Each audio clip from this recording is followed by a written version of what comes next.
Bonsoir à tous et puis merci pour votre présence dans à cette conférence. Alors oui, colonel Sébastien Nuat, je suis le commandant du bataillon d'intervention d'aide en cas de catastrophe à Bremgarten. Donc c'est les services longs du génie et du sauvetage. C'est le premier élément de réponse qu'on a dans l'armée en cas de catastrophe. J'ai différentes expériences dans les catastrophes que j'en parlerai au cours de ma présentation, que ce soit en Suisse ou à l'étranger. Je vous prie de garder les questions pour la fin, parce que c'est possible que vos questions soient répondues au fur et à mesure des divers planches. L'aide en cas de catastrophe, les catastrophes, un thème actuel qu'on oublie actuellement, parce que si on voit les panneaux ici, ce que les gens écrivent, on parle beaucoup de la Palestine, Israël, on parle beaucoup de la guerre en Ukraine, mais personne ne parle actuellement de ce qui se passe en Arménie, qui vit une des inondations les plus grosses de ces 100 dernières années. Une équipe suisse est partie hier avec des ingénieurs pour l'évaluation. Alors le thème de la catastrophe reste quelque chose de très important, mais a actuellement un faible impact médiatique. Donc ce que je vais vous parler, je vais vous donner les buts que j'aimerais atteindre ce soir. Ensuite, quelles sont les bases légales ? Comment ça se passe pour que l'armée vienne à l'engagement, les moyens et puis différentes expériences de différents engagements. Donc, le but, c'est que vous connaissiez qu'est-ce que peut faire l'armée en cas d'une catastrophe et puis surtout comment se passe la coopération civilo-militaire, donc comment on collabore ensemble. Et puis, on a des bases légales très claires, c'est que un canton doit prouver, si je peux le dire comme ça, qu'il n'a plus assez de moyens pour répondre lui-même à la catastrophe. Maintenant, je pense que vous avez entendu pendant la visite guidée, qu'est-ce qu'une catastrophe? Qu'est-ce qu'une catastrophe? Qu'est-ce qu'une crise? Qu'est-ce qu'un événement majeur? C'est toujours difficile de distinguer. Et puis ça, on parle en termes de personnel et puis en termes de moyens. Et un élément qu'on oublie très, très souvent, c'est la protection civile. Donc la protection civile, c'est le premier élément de réponse pour le canton. Parce que nous engageons sur le principe de la subsidiarité, ça veut dire que d'abord doit être alarmée la protection civile, et si les moyens de la protection civile ne suffisent pas, là, nous intervenons en tant que militaires. Deux exemples. Le premier exemple, les feux de forêt de l'année dernière en Valais, à Beach. Une demande, les hélicoptères, c'est clair, il n'y a pas d'hélicoptère à la protection civile, mais ils ont fait une demande, le canton du Valais fait une demande d'une intervention seule par des militaires, mais la protection civile n'a pas été alarmée. Résultat, d'abord on alarme la protection civile, s'ils peuvent y répondre, l'armée ne viendra pas à l'engagement. L'autre exemple, la Chaux-de-Fonds, après la tornade, alarme à la protection civile, environ 900 alarmes, réponse 17 personnes présentes. Là c'est clair, la protection civile ne peut pas répondre, l'engagement de l'armée est possible. Donc c'est vraiment important de comprendre ça. Les moyens militaires sont engagés à titre subsidiaire, ça veut dire que le civil, les états-majors, le chef d'intervention générale est responsable de l'engagement. C'est lui qui est responsable pour donner les missions que devra effectuer l'armée. Les autorités cantonales sont responsables de faire la demande d'appui de l'armée. Là de nouveau, si je prends l'exemple de la Chaux-de-Fonds, cette tornade a vraiment touché que la commune de la Chaux-de-Fonds. Malgré que la commune de la Chaux-de-Fonds a besoin de l'appui militaire, c'est le canton qui doit faire la demande pour l'armée. Donc c'est vraiment l'autorité cantonale.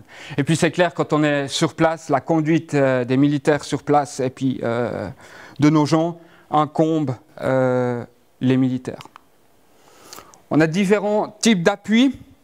L'appui préventif, ça veut dire qu'on peut remettre du matériel à disposition. Un exemple, il y a 2 ans, on a fait plusieurs transports d'eau dans le canton de Vaud pour l'approvisionnement en eau potable. Un grand transport d'eau était à la vallée de Joux, et puis à Arzier. Et puis par exemple, dans la commune d'Arzier, nous avons mis du matériel à disposition. On peut aussi instruire du personnel communal ou cantonal à divers matériaux, pompes, etc. Et puis, ils peuvent l'engager eux-mêmes. Donc ça, c'est une possibilité aussi de faire un appui préventif avec remise du matériel, remise de matériel, et puis après, les forces civiles l'emploient de manière autonome. La deuxième, c'est l'aide spontanée.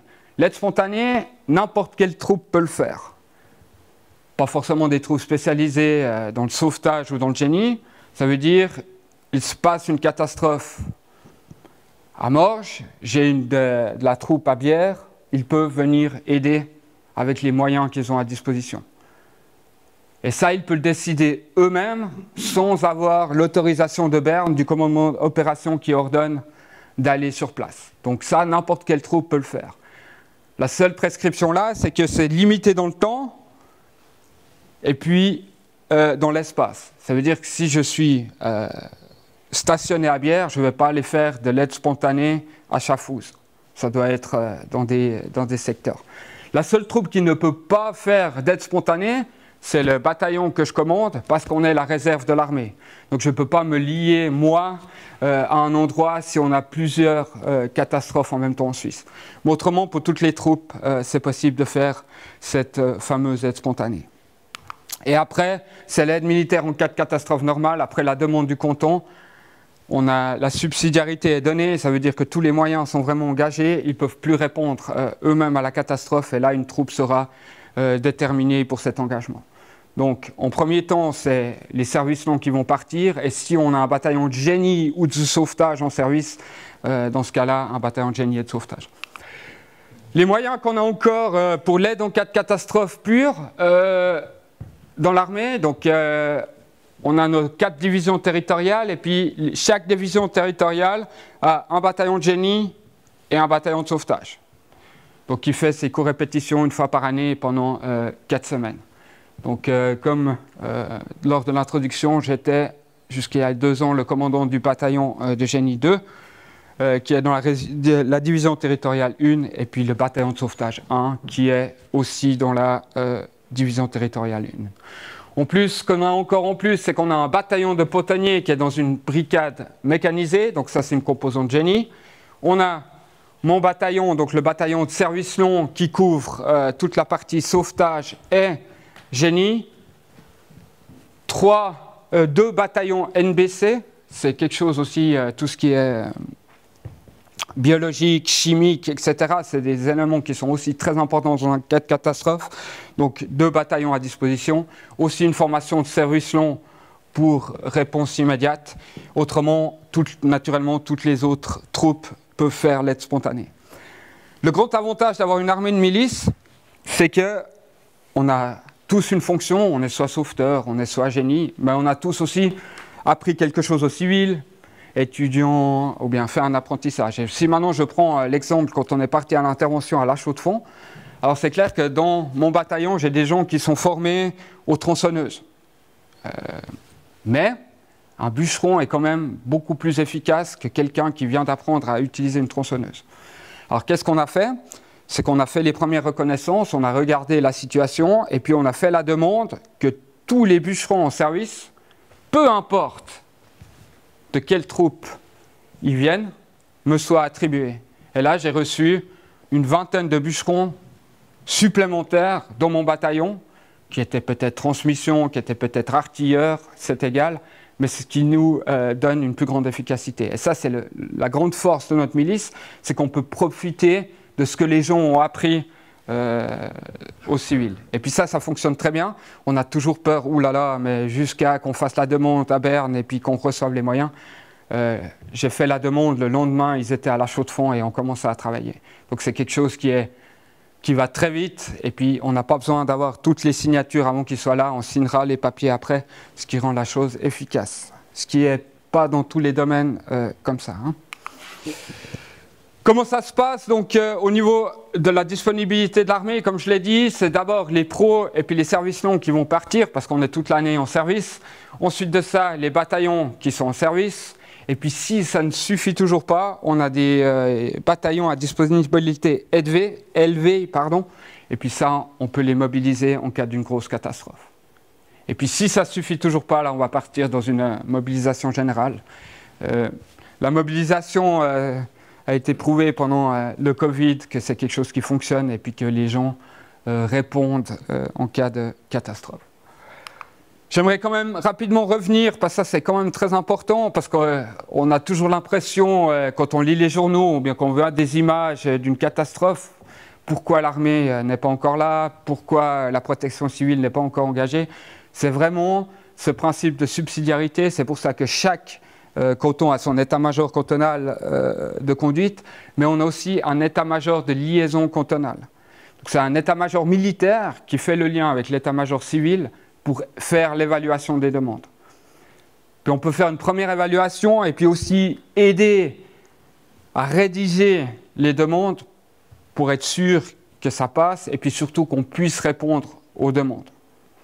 Donc ça c'est quelque chose de très important, ça doit passer par les divisions territoriales. Par exemple, division territoriale 1, le QG qui est juste aussi ici à côté au château. Et puis après, les besoins en renseignement dans une catastrophe, on a besoin d'avoir des renseignements pour qu'on puisse intervenir de manière efficace. Donc tout ce qui est les dangers doivent être évalués. Quelle localité ou bien quels sont les risques, qui sont nos partenaires et puis quels sont les dangers. Et puis les partenaires, c'est pas toujours facile. Je prends à nouveau l'exemple de la Chaux-de-Fonds. On n'a pas le droit de faire de la concurrence aux entreprises civiles.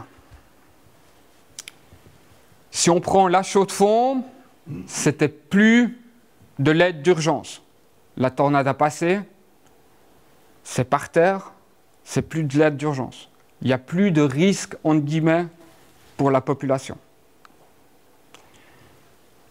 Alors, on a justifié la demande en disant on est à une semaine et demie du début de la reprise des écoles.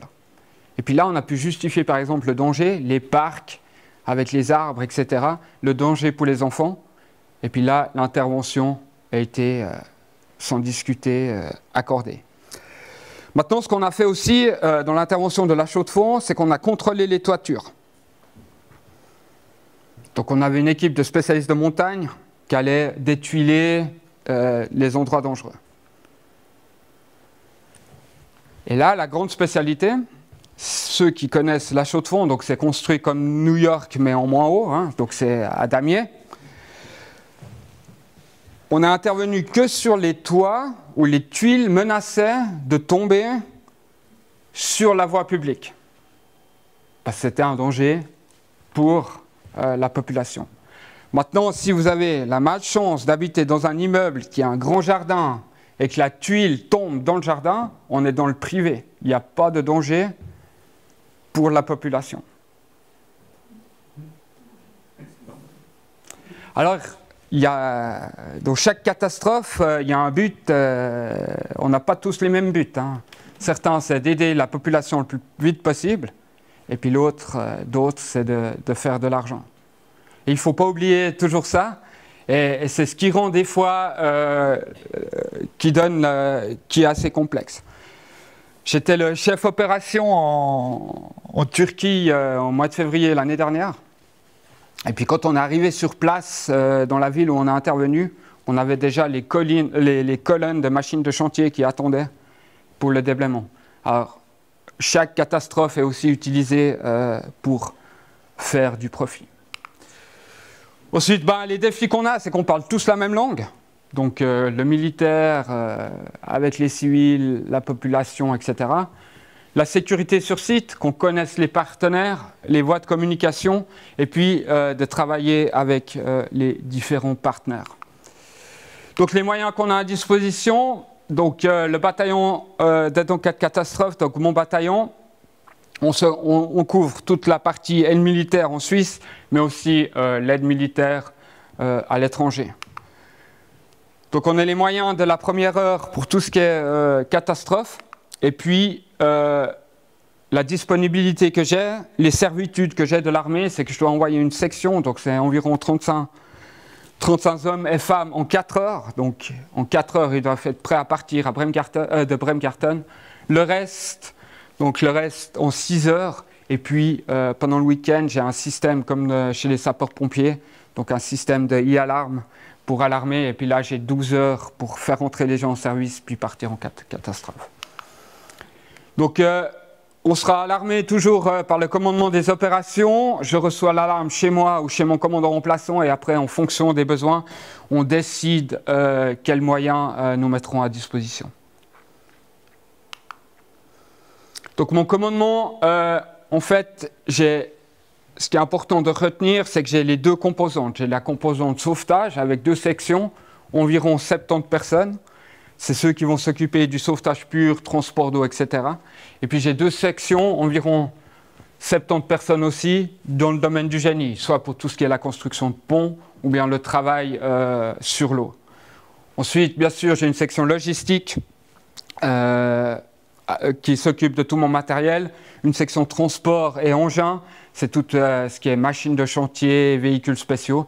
J'ai environ 272 véhicules à disposition. Et puis, tout ce qui est commandement, tout ce qui est repas, transmission, etc. J'ai un état-major avec 10 professionnels, des officiers et des sous-officiers de carrière spécialisés dans différents domaines, sauvetage, génie, machines de chantier, grues, etc. Donc, qu'est-ce qu'on est capable de faire? C'est tout ce qui est intervention dans les décombres. Tout ce qui est intervention dans les décombres, donc travail du béton. Et puis pour revenir, pour faire le pas, pour revenir dans l'histoire, les troupes de sauvetage avant, c'était les troupes de protection aérienne.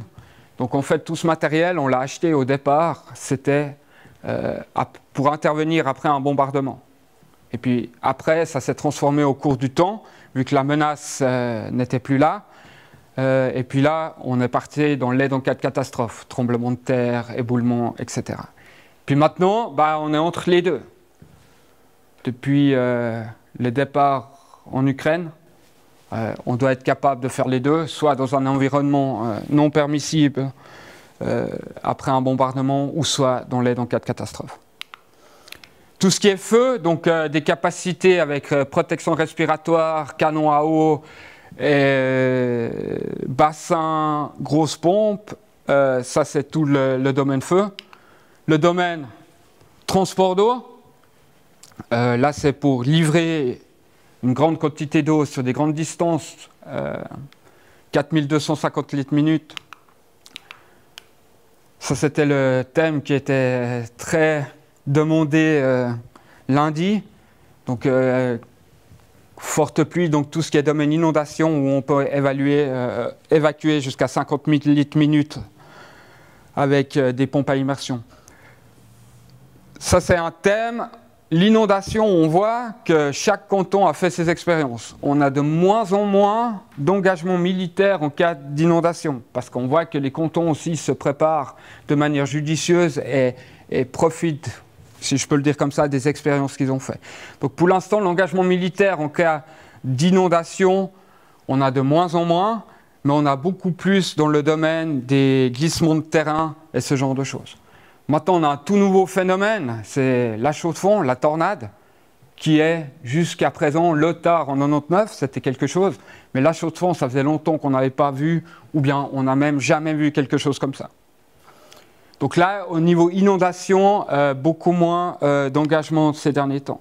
Ensuite, on a du matériel supplémentaire, tout ce qui est barrage, bassin mobile, machines de chantier, et puis divers containers. Par exemple, j'ai une infrastructure mobile où j'ai 3 tentes et 120 lits par container. Tout ce qui est grosse inondation.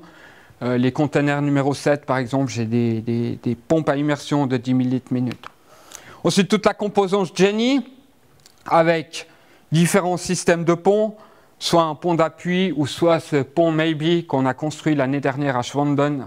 Je reviendrai après. Et puis un élément qui est souvent engagé lors d'événements majeurs ou d'accidents, c'est la piste déroulante qui peut nous permettre d'accéder à un sinistre ou à quelque chose, à l'événement. Comme partout dans l'évolution, on a aussi tous les moyens drones qui étaient aussi engagés à la chaux de fond, parce qu'au départ, les sapeurs-pompiers à la chaux de fond contrôlaient chaque toit avec une nacelle. Donc chaque fois, il faut déplacer la nacelle, monter, redescendre. Donc c'est clair que là, on gagne de l'efficacité avec les drones.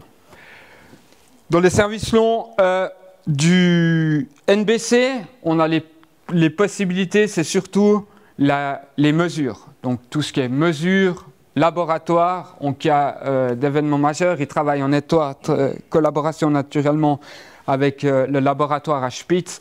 Donc tout ce qui est petite décontamination de patients, où on peut aussi renforcer les forces civiles.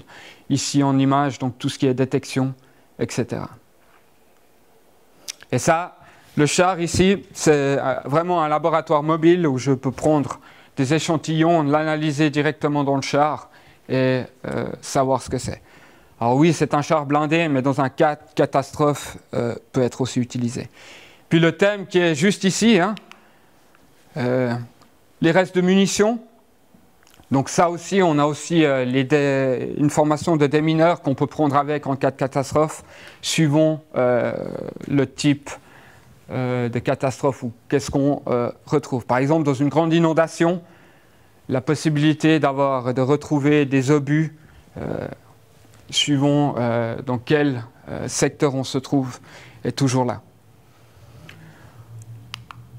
Feux de forêt, donc là aussi on a des spécialistes feux de forêt pour la conduite des hélicoptères. Donc ça c'est aussi un thème qui est très important, on en a de plus en plus. C'est un thème dans tous les cantons aussi développent maintenant leurs compétences dans les feux de forêt parce que ça vient toujours plus proche. Jusqu'à maintenant on a toujours regardé à l'étranger quand ça brûlait. Alors oui, le Valais on a eu, le Tessin a de l'expérience, jusqu'à maintenant je dirais dans les autres cantons ont été épargnés. Il y a 2 ans on était proche au canton de Vaud, donc ça c'est quelque chose qu'on fait aussi. Donc on a des spécialistes, des militaires de carrière qui sont là soit pour aider les pilotes ou faire les largages, ou bien pour aider le chef d'intervention civile au sol pour tout ce qui est coordination d'hélicoptères. Et puis ça c'est la grande nouveauté qu'on a depuis 2 ans, donc on a une machine de chantier télécommandée. Donc on a engagé au début d'année à Schwanden, dans la coulée de boue, dans la zone à risque. L'avantage, c'est que justement, il n'y a personne qui doit être dans la machine, et puis on peut aller dans des zones où on n'irait pas avec des personnes. Et puis ce qu'on est en train de développer, en fait, c'est l'intelligence artificielle, qu'on puisse dire à la machine, en fonction où elle est, par exemple, construit un mur ou construit une digue ici. Et en fonction de ce qu'elle trouve autour d'elle, elle construit la digue. Donc ça, on est en développement actuel. Donc, naturellement, c'est à des fins militaires, mais bien sûr, en cas de catastrophe, c'est possible. Par exemple, on a maintenant, les CFF a aussi la possibilité, tout comme un canton, de faire la demande à l'armée pour l'engagement de cette machine. Parce que suivant où ont lieu les éboulements ou les glissements de terrain, surtout dans la région du Gothard, c'est impossible d'y aller avec quelqu'un dans la machine. Donc ça, c'est quelque chose qu'on développe. Mais le but, ce n'est pas de remplacer les machinistes, parce que c'est toujours la question qu'on me pose, parce qu'on ne peut pas tout faire non plus avec cette machine-là. Donc on va passer maintenant peut-être dans la partie la plus intéressante, donc les derniers gros engagements. Donc vraiment le dernier gros engagement en termes d'inondation, c'était en 2013 à Dom Adams, où là on a engagé vraiment pas seulement machine de chantier, mais vraiment pompage, etc. J'en ai gardé un qui concerne le canton, donc Daillon en 2015, donc l'accident l'accident ferroviaire avec les matières chimiques. Et puis là, on a simplement engagé avec un détachement et puis cette piste déroulante pour pouvoir permettre aux sapeurs-pompiers d'accéder au sinistre et puis d'apporter tous les moyens et puis de traiter le problème. Donc ça aussi, la subsidiarité est assez rapidement donnée parce qu'il n'y a que l'armée qui possède ce genre de choses. Donc ça, ce n'est pas un problème. Donc de nouveau, ce n'est pas une catastrophe, mais on peut quand même engager l'armée dans des cas comme ça. Donc ça, c'est une possibilité qu'on fait et qu'on a fait. Bondo en 2017, donc la construction de ponts. Dans les ponts qu'on construit, on peut aussi monter des trottoirs. Donc on a acquéri aussi une partie civile de ce pont qui nous permet d'avoir une route normale avec des véhicules civils normaux et puis d'avoir un passage pour les piétons. Maintenant, j'ai certains exemples de l'étranger. En 2019, en Albanie, tremblement de terre. Là, on n'a pas engagé la Suisse de sauvetage, on a engagé des ingénieurs et puis des conseillers de place sinistrés. C'est des gens qui sont responsables de la sécurité. Et puis notre mission, c'était d'évaluer les bâtiments qui étaient encore utilisables. C'est ce qu'on oublie aussi beaucoup dans une catastrophe, tremblement de terre par exemple, tout le monde se concentre sur le sauvetage des personnes, mais après il y a toute l'évaluation des bâtiments qui sont autour. Qu'est-ce que je peux encore utiliser? Qu'est-ce que je dois absolument évacuer ou barrer? Et ça, c'est très important. Et puis c'est pour ça que nos engagements à l'étranger sont très importants, c'est pour le retour d'expérience en Suisse.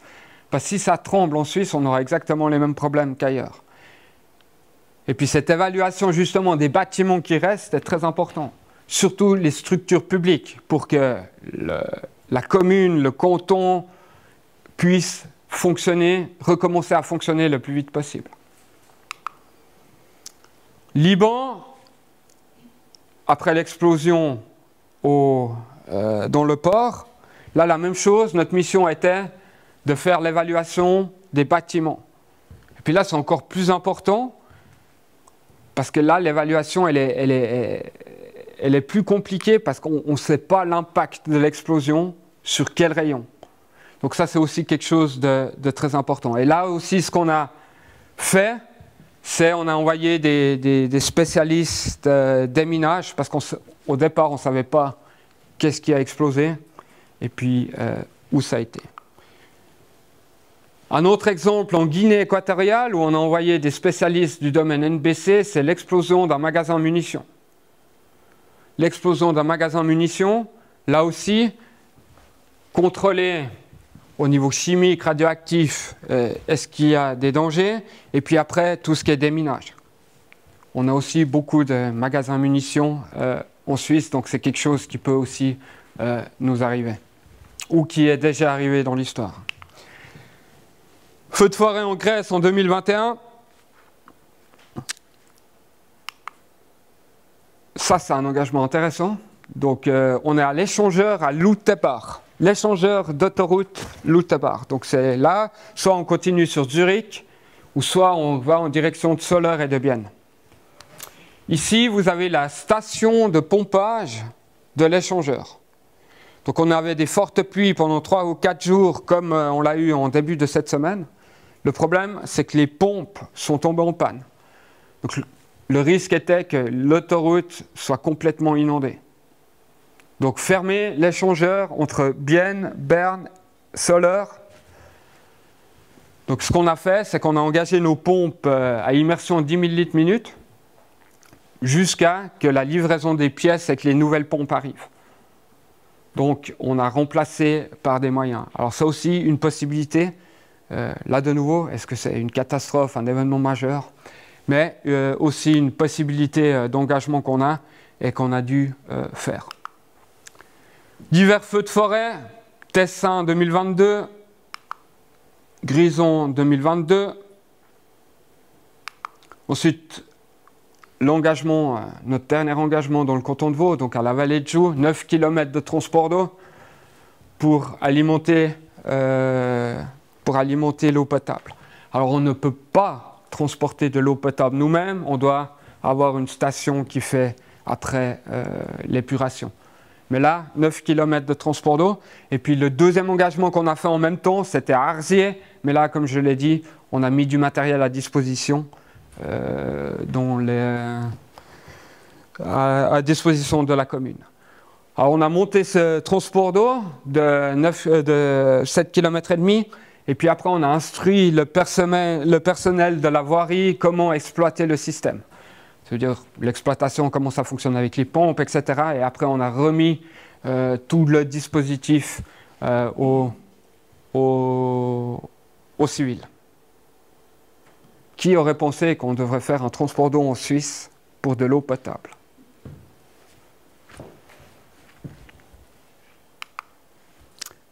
Un des plus connus, c'était l'année dernière en Turquie, au mois de février. L'engagement de la chaîne suisse pendant 9 jours. Là, avec moi, j'avais 20 services longs, donc des jeunes entre 19 et 22 ans. Puis là, l'anecdote, c'est qu'un jeune, par exemple, c'était son deuxième voyage à l'étranger. Il avait fait un voyage à l'étranger 2 ans avant, c'était une visite d'Europa Park avec sa famille. Son deuxième voyage, c'était en Turquie pour le tremblement de terre. Donc sa première pique d'adrénaline, c'était d'attacher la ceinture dans l'avion. Mais tout s'est très bien passé. Et puis c'est la force de notre milice, et puis c'est la force de nos jeunes. On a beau dire Génération Z, etc. Moi, je signe tout de suite pour partir avec eux. S'ils sont motivés, ils feront le job. Et puis c'est toujours une super expérience. Résultat de l'opération, 10 vies sauvées, donc une opération réussie. La Chaux-de-Fonds, 2023, cette fameuse tornade, incroyable. Il faut s'imaginer des arbres diamètre 1,20 m qui se cassent en deux comme des cure-dents. Des panneaux solaires plantés dans les façades des bâtiments. En 2016, je suis intervenu à Haïti après la tornade Matthew, après l'ouragan Matthew. Les images étaient assez comparables. Assez comparables au niveau des dégâts, au niveau des dégâts. Et puis, le grand avantage qu'on a, c'est que nos constructions en Suisse, ça tient, et puis qu'on n'a pas des cabanes en bambou, mais j'aurais jamais pensé qu'une telle violence puisse arriver comme ça. Et la grande chance, c'est que la tornade est rentrée dans la Chaux-de-Fonds avec 220 km/h, sortie avec à peu près 130, et puis elle a diminué. Mais si elle avait continué à ce rythme-là, dans tout le vallon, on aurait eu un sacré problème. La deuxième chose qu'a eu la Chaux-de-Fonds, c'est que ça s'est passé pendant les vacances d'été.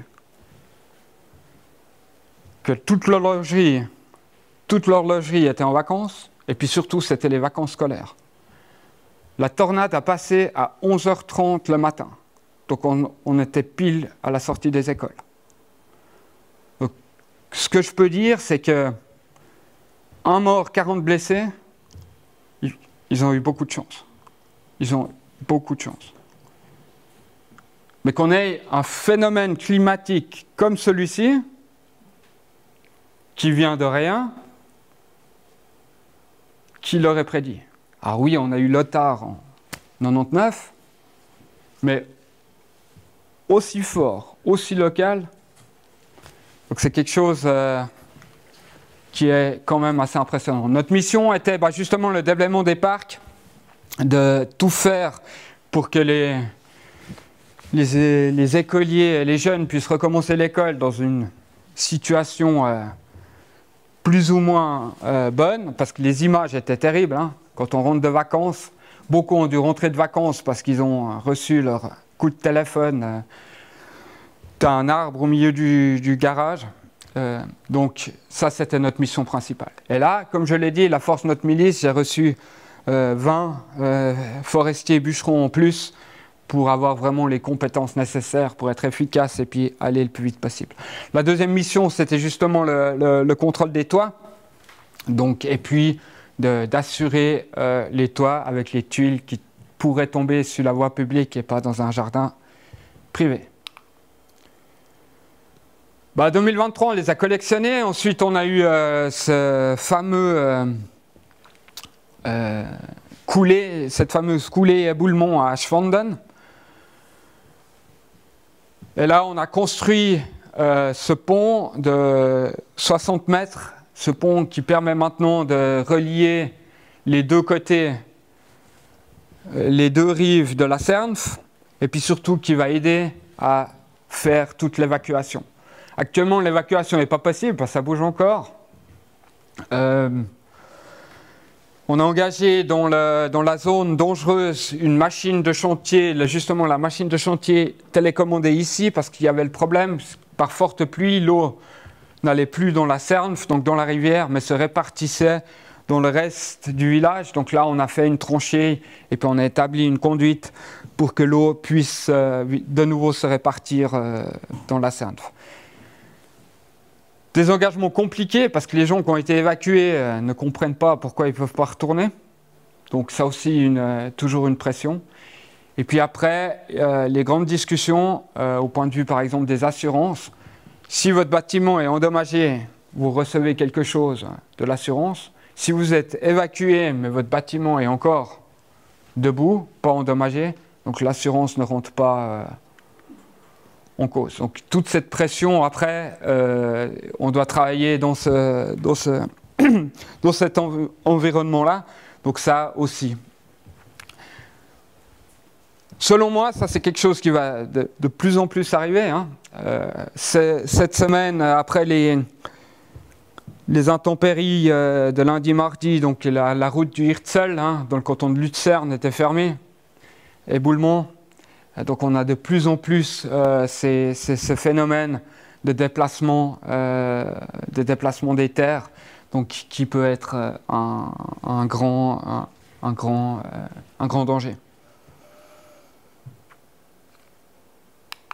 Donc en résumé, on est prêt. La question est toujours quelle sera la prochaine? Les défis seront de plus en plus grands. Parce qu'actuellement, on est dans un monde multicrise. On ne sait pas qu'est-ce qui va nous toucher en premier. Est-ce que c'est la catastrophe naturelle qui va nous toucher en premier? Est-ce que c'est le manque d'énergie qui va nous toucher? Quelle est la prochaine chose? Donc, il ne faut pas oublier, il faut prendre ses précautions. Et puis, ce qui est le plus important, c'est de connaître tous ses partenaires. Mais on a une armée de milices forte, on a des gens capables, on a des jeunes motivés qui partent avec nous. Donc, vous pouvez être sûr d'avoir une réponse adéquate en cas de grosse catastrophe.